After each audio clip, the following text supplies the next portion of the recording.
ازيكم يا حبايبي؟ عاملين ايه؟ وحشتونا قوي قوي. النهارده معاكم في الحاجه بتعه في المطبخ. هنعمل البفتيك بطريقه سهله وبسيطه قوي وهتعجب كل حبايبنا.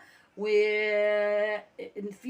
في صحابي بيقولوا لي ان البفتيك بيفك منهم، وما بيقولوه لا احنا هنوريهم طريقه سهله والبفتيك مش هيفك منهم ان شاء الله. ويلا بينا نقول المقادير، وما ننساش نفعل الجرس ولايك وشير. يلا بينا، بسم الله الرحمن الرحيم. معانا نص كيلو من البفتيك، معانا معلقتين كاتشب، ومعانا بصلة كبيرة عصرين فرمينها في الكبة واخدين ميتها بس. ماشي. والتوابل بتاعتنا معانا ملح وفلفل، رشة سكر بسيطة، وتوابل لحمة، ومعلقتين خل على مية البصل. يلا بينا، بسم الله الرحمن الرحيم. هنجيب حتة البفتيك بتاعتنا بالشكل ده كده. احنا جايبين كيس اهو زي ما انتم شايفين، ده كيس. وهنجيب كيس تاني عشان احنا هنفرده، عشان ما يطلعش مننا ني في القلي واحنا بنسويه. بصوا حبايبي، زي ما انتم شايفين كده.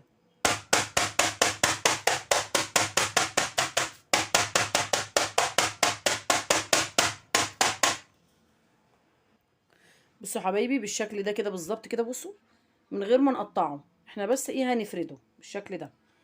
يلا هنعمل معاكم برضو واحده كمان هنوريكم. بسم الله الرحمن الرحيم اهي.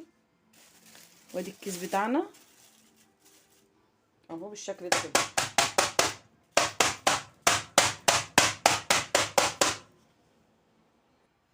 بصوا حبايبي بالشكل ده كده، شايفين؟ بصوا بالشكل ده كده. دلوقتي بقى هنعمل معانا التتبيله بتاعه اللحمه. هنحط ميه البصل اللي عليها معلقه الخل الكبيره، هنحط معلقه الكاتشب الكبيره،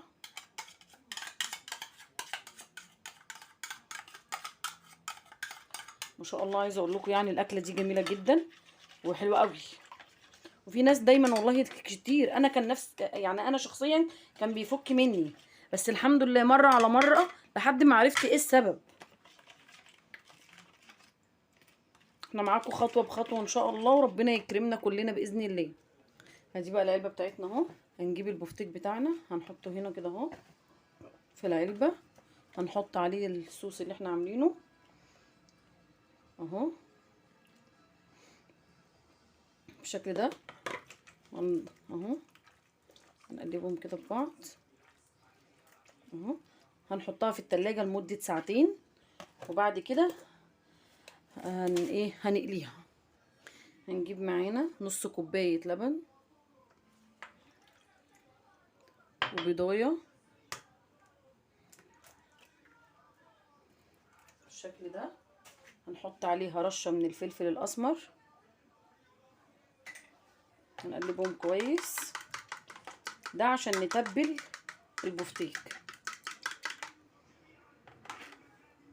بالشكل ده. معانا بقى يا حبايبي ايه، كوباية بقسماط، عليها معلقتين كبار من النشا. هنقلبهم كده مع بعض.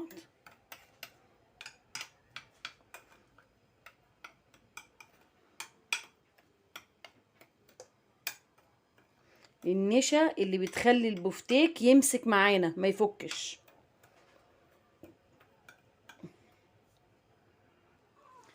ادي بقى البفتيك معانا، هنجيبه اهو. هناخد قطعة من البفتيك هنحطها في الخليط اللي احنا عاملينه، اللي هي البيضايه وكوبايه اللبن، نص كوبايه لبن اهي كده اهو بالشكل ده كده.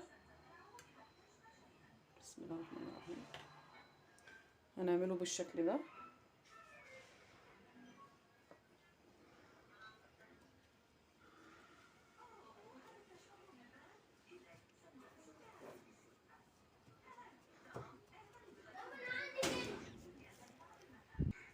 بالشكل ده كده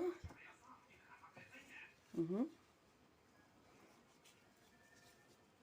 شايفين اهي؟ بصوا اهي بالشكل ده.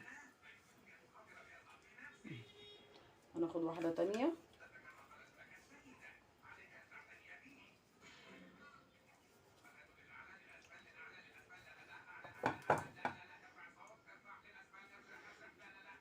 حاجه حلوه قوي ان احنا نعمل الحاجات ديت وعادي باظت منك مره اعمليها تاني، مش هيجرى حاجه. مفيش حد فينا يعني مفيش حد فينا اتولد شاطر. كلنا اتعلمنا واحده واحده. بالشكل ده كده اهو. هتبل الكل بقى معاكم. ادي البفتيك بتاعنا بالشكل ده، هنقليه بقى معاكم. دي الطاسه بتاعتنا. هنسخن الزيت قوي قوي قوي قوي. اول ما نحط البفتيك هنوطي النار عشان البفتيك اللحمه من جوه تستوي. الزيت معانا سخن اهو. هناخد قطعه من البفتيك هنحطها في الطاسه بتاعتنا بالشكل ده، شايفين اهو. وهنوطي بقى النار.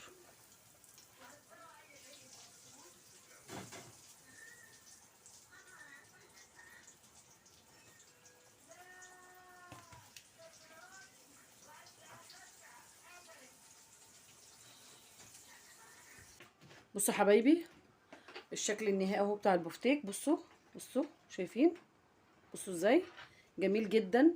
وعملنا معاه مكرونه بالطماطم سباكيتي.